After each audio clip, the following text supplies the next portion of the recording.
হে আল্লাহ, তুমি আমার সন্তানদের রক্ষা করো। আমার সামর্থ্য নেই, কিন্তু আমার বাচ্চারা নিষ্পাপ। ওরা ঈদের দিন নতুন জামা না পেলে কষ্ট পাবে।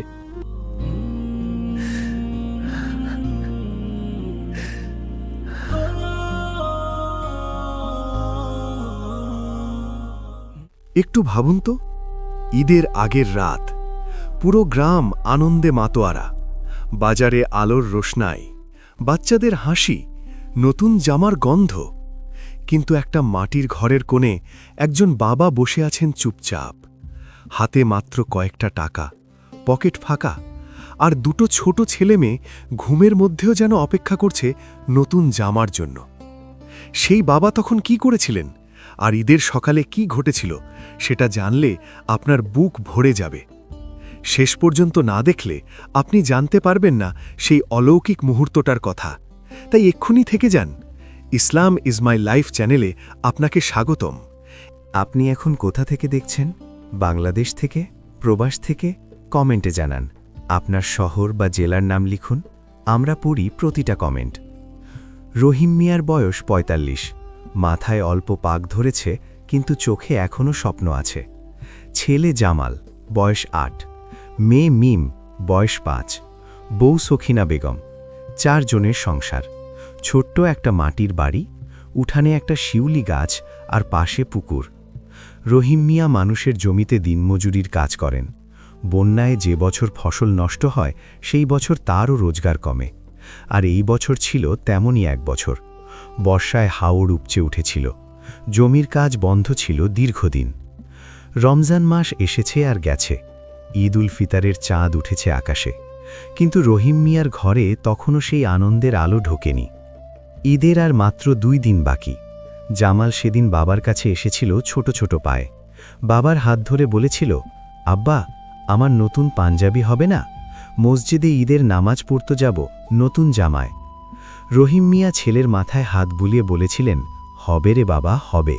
কিন্তু মনে মনে জানতেন, পকেটে যা আছে তা দিয়ে 2 বাচ্চার জামা তো দূরের কথা, বাজার থেকে সেমাই কেনারও টাকা নেই। ছোট মিম তখন মায়ের কোলে বসে জিজ্ঞেস করেছিল, আম্মু, আমার লাল জামাটা কবে আসবে? আমি স্বপ্নে দেখেছি লাল জামা পরে আছি। সখিনা বেগম চোখের জল লুকিয়ে মেয়েকে বুকে জড়িয়ে ধরেছিলেন। সেদিন রাতে রহিম মিয়া গিয়েছিলেন গ্রামের মুদি দোকানে। দেখলেন সামনের গলিতে মফিজ সাহেবের ছেলেরা নতুন জামা পরে হাঁটছে।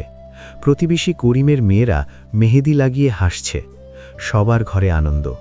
আর তার ঘরে 2টো শিশু বালিশে মুখ গুজে ঘুমাচ্ছে। স্বপ্নে নতুন জামা পরে বেড়াচ্ছে হয়তো। আপনার জীবনেও কি কখনো এমন কষ্টের মুহূর্ত এসেছে যখন মনে হয়েছে পথ নেই? কমেন্টে শেয়ার করুন, আপনার গল্পও হয়তো অন্যকে শক্তি দেবে। ঈদের আগের রাত, সারা গ্রামে তখন আতশবাজির শব্দ, মসজিদে তাকবীর ধ্বনি, বাচ্চারা দৌড়াদৌড়ি করছে। রহিম মিয়া ঘরে ফিরলেন, বাচ্চারা ঘুমিয়ে পড়েছে। সখিনা বেগমও এক কোণে বসে চুপচাপ তসবি পড়ছেন। রহিম মিয়া একা উঠোনে বের হলেন। রাতের আকাশে হাজার তারা, মাথার উপরে পূর্ণিমার প্রায় কাছাকাছি চাঁদ। হাওরের দিক থেকে মৃদু বাতাস আসছে, শিউলি গাছে রাতের ফুল ফুটেছে। রহিম মিয়া 2 হাত তুললেন আকাশের দিকে, চোখে পানি এসে গেল। হে আল্লাহ, তিনি ফিসফিস করে বললেন, আমার সামর্থ্য নেই, কিন্তু আমার বাচ্চারা নিষ্পাপ। ওরা ঈদের দিন নতুন জামা না পেলে কষ্ট পাবে। হে রব, তুমি তো সব পারো। আমার এই অসহায় বুকের কান্না তুমি শুনছ, আমার সন্তানদের মুখে হাসি ফোটাও।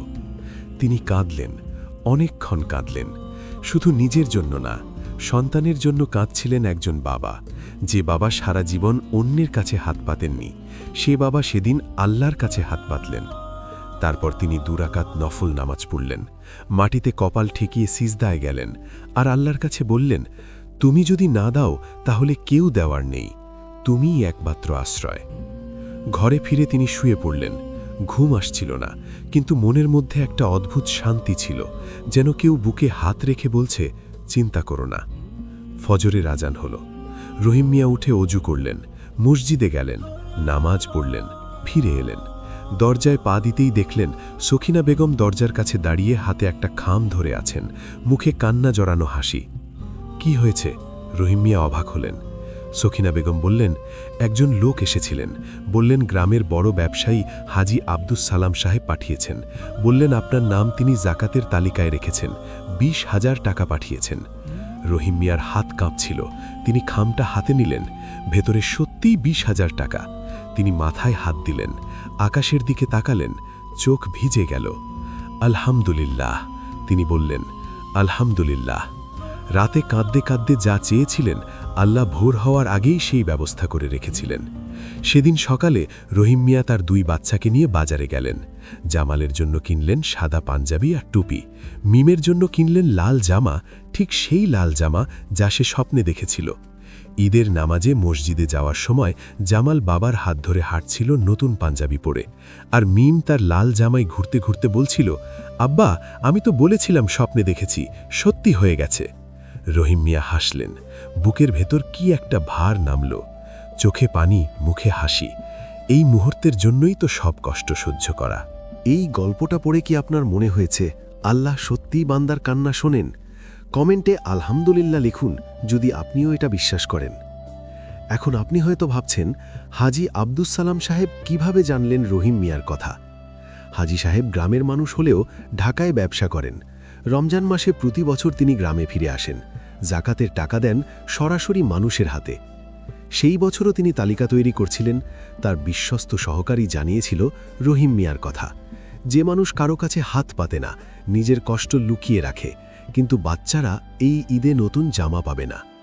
হাজি সাহেব বললেন, এই মানুষটাকেই আগে দাও, যে লুকিয়ে কষ্ট পায় সে বেশি হকদার। তাই ঈদের ভোরে একজন দূত পাঠানো হয়েছিল রহিম মিয়ার ঘরে।